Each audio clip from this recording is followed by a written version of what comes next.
And ఇప్పుడు హెయిర్‌కి సంబంధించి చాలా మందిలో అంటే ఒక స్టేజ్ తర్వాత పెరిగే అవకాశాలు ఉండవు బేసిక్‌గా. అంటే మరి ఉంగరాల జుట్టు ఉన్న వాళ్ళకి గానివ్వండి, కొంతమంది సిల్కీ హెయిర్ ఉంటుంది. 1 మంత్‌లోనే బాగా దట్టంగా పెరుగుతూ ఉంటుంది. వాళ్ళు హెయిర్ కటింగ్ చేయించుకుంటూ ఉంటారు. రకరకాల ఆప్షన్స్ ఉంటాయి. సో, కొంతమంది మాత్రం పెరగదు అండ్ ఒక స్టేజ్ తర్వాత అది ఒక రకమైన ఆకారంలో ఉండిపోతూ ఉంటుంది. సో, ఇది దేనికి సంబంధించిందంటారు ఇలా?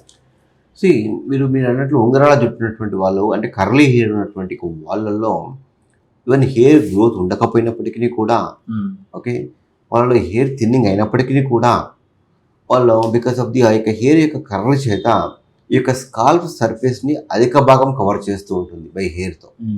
సి స్కాల్ప్ పైన వెంట్రుకలు ఇట్లా కర్లీ ఉండడం చేత ఎక్కువ స్కాల్ప్ సర్ఫేస్ అనేటువంటిది మొత్తం కవర్ చేయబడుతూ ఉంటుంది.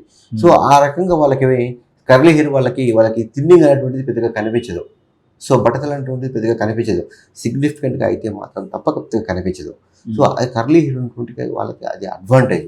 అదే కాకుండా స్ట్రైట్ హెయిర్ ఉన్నటువంటి వాళ్ళ లోపల కొంచెం థిన్ అయినప్పటికీ కూడా అప్పుడు వాళ్ళు సిగ్నిఫికెంట్గా ముఖ్యంగా స్నానం చేసినప్పుడు కావచ్చు, వాళ్ళ హెయిర్ తడిగా అయినప్పుడు కావచ్చు, వాటి యొక్క వెంట్రుకల మధ్యలో గ్యాప్స్ అనేటువంటిది అధికంగా కనిపిస్తుంటుంది. అందుకే కర్లీ హెయిర్కి స్ట్రైట్ హెయిర్కి అది డిఫరెన్స్. ఓకే. ఓకే. అండ్ ఆడవాళ్ళు కూడా ఈ మధ్యకాలం చూసుకున్నట్లయితే హెయిర్‌కి సంబంధించి ఎక్కువ ఇబ్బందులు పడుతూ ఉంటారు. సో, వీళ్ళు ఏజ్ ఫ్యాక్టర్ వల్ల ఈ ఇబ్బందులు పడుతుంటారు. ఎందుకంటే ఎక్కువ షాంపూస్ వాడేది, ఎక్కువ డాండ్రఫ్‌కి సంబంధించి ఇబ్బందులు పడేది కూడా ఆడవాళ్ళే మగవాళ్ళ కంటే కూడా. సో, వాళ్ళలో ఎందుకు ఇలాంటి సమస్యలు వస్తూ ఉంటాయి? వాళ్ళకి పరిష్కారం ఏంటి? ఆడవాళ్ళలో ముఖ్యంగా చాలా మంది లోపల excessive hair loss, excessive hair shedding అనేటువంటిది ఎక్కువగా ఉంటుంది. దీనిని టీరోజన్ ఎఫ్లూయం అని చెప్పేసి అంటూ ఉంటాం. మన లోపల చాలామందికి ఈ యొక్క రక్తహీనత, ఎనీమియా అనేటువంటి చాలా అధికంగా ఉంటుంది. ఎందుకంటే ఈ యొక్క వాళ్ళకి ఎవ్రీ మంత్ మెన్సెస్ లోపల ఈ యొక్క బ్లడ్ లాస్ కొన్నిలో అధికంగా ఉన్నప్పుడు వాటిలో ఐరన్ లాస్ కూడా అధికంగా ఉంటుంది కనుక అప్పుడు వాళ్ళకి ఐరన్ డెఫిషియన్సీ ఎనీమియా వచ్చి రావడం చేత అప్పుడు ఆ యొక్క ఐరన్ డెఫిషియన్సీ ఎనీమియా వలన కూడా ఈ యొక్క హెయిర్ పైన ప్రభావితం చూపిస్తుంది. ముఖ్యంగా హెయిర్ సైకిల్ పైన ప్రభావితం చూస్తుంది. సో హెయిర్ సైకిల్ పైన ప్రభావితం చూడడం చేత అప్పుడు అనాజన్లో ఉన్నటువంటి యొక్క హెయిర్, అనాజన్ అంటే ఇవి గ్రోయింగ్ హెయిర్ అనమాట. ఇవి కనీసం ఒక 4 to 6 years గ్రో అవుతూ ఉంటాయి. 4 to 6 years గ్రో అయిన తర్వాత అవి చనిపోతాయి. దాన్ని కెటాజన్ అంటాం. 4 weeksలో చనిపోయిన తర్వాత అవి మళ్ళీ ఒక 4 months రెస్ట్ తీసుకుంటాయి స్కిన్ లోపల. దాన్ని టీలోజన్ అంటాం. సో జనరల్గా నార్మల్ హెల్తీ బీయింగ్ లోపల కనీసము ఒక 80 to 85% ఆఫ్ ద హెయిర్ అనాజనల్ ఫేజ్లో ఉంటాయి. అవి ఎప్పుడు ఎవ్రీ మంత్ పెరుగుతూనే ఉంటాయి. అందుకే మనం ఎవ్రీ మంత్ వెళ్ళేసి మనం హెయిర్ కట్ సెలూన్కి వెళ్తూ ఉంటాం బికాస్ ఆఫ్ దిస్ అనాజన్ హెయిర్ వల్ల. కానీ ఎప్పుడైతే ఈ యొక్క రక్తహీనత వచ్చిందనుకోండి, ఆ అనాజన్ యొక్క ఫేజ్ అనేటువంటిది తగ్గుతుంది, స్లో డౌన్ అవుతుంది. అవి ఏమవుతాయంటే ర్యాపిడ్గా కెటాజన్ టీలోజన్లోకి వెళ్ళిపోతాయి అనమాట. సో అప్పుడు టీలోజన్ హెయిర్ పెరుగుతూ ఉంటుంది, మోర్ దెన్ 20% అవుతుంది అనమాట. నార్మల్ టీలోజన్ హెయిర్ వచ్చేసి లెస్ దెన్ 10% ఉంటుంది.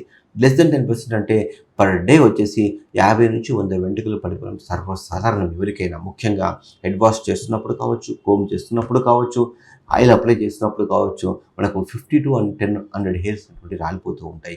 కానీ ఈ యొక్క రక్తహీనత చేత ఈ యొక్క అనాజన్ యొక్క హెయిర్ తగ్గిపోయేసి అనాజన్ హెయిర్ అన్ని కూడా టీలోజన్లోకి మారడం చేత, టీలోజన్ యొక్క పర్సంటేజ్ పెరగడం చేత అప్పుడు టీలోజన్ మోర్ దెన్ 20% కంటే ఎక్కువ లాస్ అవుతూ ఉంటుంది. అప్పుడు డైలీ 100 కంటే ఎక్కువ వెంట్రుకలు ఇంట్లో చూస్తూ ఉంటాం అనమాట.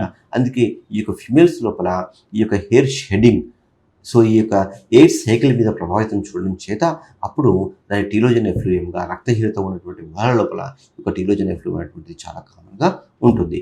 సో ఈ యొక్క రక్తహీనతనే ఒక్కటే కారణము కాకుండా కొన్ని సందర్భాల్లో వైటమిన్ D3 డెఫిషియన్సీ వల్ల కావచ్చు, B12 డెఫిషియన్సీ వల్ల కావచ్చు, క్రాష్ డైటింగ్ వల్ల, ప్రాపర్గా ఫుడ్ తీసుకోకపోవడం చేత, అత్యధికంగా స్ట్రెస్కు గురి కావడం చేత కూడా ఈ యొక్క హెయిర్ సైకిల్ మీద ప్రభావితం అనేటువంటిది చూపిస్తూ ఉంటుంది. సో మీ లైఫ్ స్టైల్ ఫ్యాక్టర్స్ కూడా చాలా ఇంపార్టెంట్. ఇంతేకాకుండా కొందరు లోపల థైరాయిడ్ డిసీజ్ వల్ల, అది హైపోథైరాయిడ్ కావచ్చు, హైపర్ థైరాయిడ్ కావచ్చు, ఈ యొక్క థైరాయిడ్ డిసీజ్ని కూడా ప్రాపర్గా కంట్రోల్లో ఉంచుకోకపోవడం చేత కూడా ఈ యొక్క హెయిర్ సైకిల్ మీద ప్రభావితం చూస్తూ ఉంటుంది అనమాట. అందుకే కొందరిలో రీసెంట్గా కొందరు డెంగ్యూ ఫీవర్ వచ్చిన తర్వాత హెయిర్ లాస్ ఉందని చెప్పేసి అంటూ ఉంటారు. ముఖ్యంగా రీసెంట్గా మనం విన్నాం, కరోనా ఫీవర్ వచ్చిన తర్వాత హెయిర్ లాస్ చాలా అధికంగా అయిందని చెప్పేసి అంటూ ఉంటాం అనమాట. ఈ యొక్క కరోనా ఫీవర్తో ఎపిసోడ్ వచ్చినప్పుడు ఈ యొక్క కరోనా ఫీవర్ ఎపిసోడ్ వల్ల ఆ యొక్క స్ట్రెస్కు గురవ్వడం చేత ఆ కరోనా ఫీవర్తో పాటు స్ట్రెస్ ఈ రెండు కూడా ఈ యొక్క ముఖ్యంగా ఈ యొక్క అనాజన్ హెయిర్ మీద ఎఫెక్ట్ పడుతూ ఉంటుంది. అనాజన్ మీద హెయిర్ ఎఫెక్ట్ పడడం చేత ఈ అనాజన్ హెయిర్ అనేటువంటిది చాలా ర్యాపిడ్గా ఫాస్ట్గా కెటాజన్ టు టీలోజన్గా మారిపోయడం చేత అత్యధిక పర్సెంటేజ్ ఆఫ్ హెయిర్ వచ్చేసి అనాజన్ నుంచి టీలోజన్కి మారడం చేత అప్పుడు హెయిర్ షెడ్డింగ్ అనేటువంటిది పెరిగిపోతూ ఉంటుంది అనమాట. ఇది ముఖ్యంగా ఇక ఎనీ ఫీవర్స్ వచ్చిన తర్వాత కావచ్చు, ఎనీ సర్జరీ అయిన తర్వాత కావచ్చు, ఎనీ ఆపరేషన్ చేసిన తర్వాత, హాస్పిటల్ అడ్మిషన్ అయిన తర్వాత ఒక 6 months వరకు హెయిర్ లాస్ ఉంటుంది. ముఖ్యంగా ప్రెగ్నెన్సీలో కూడా హెయిర్ గ్రోత్ బాగా ఉంటుంది.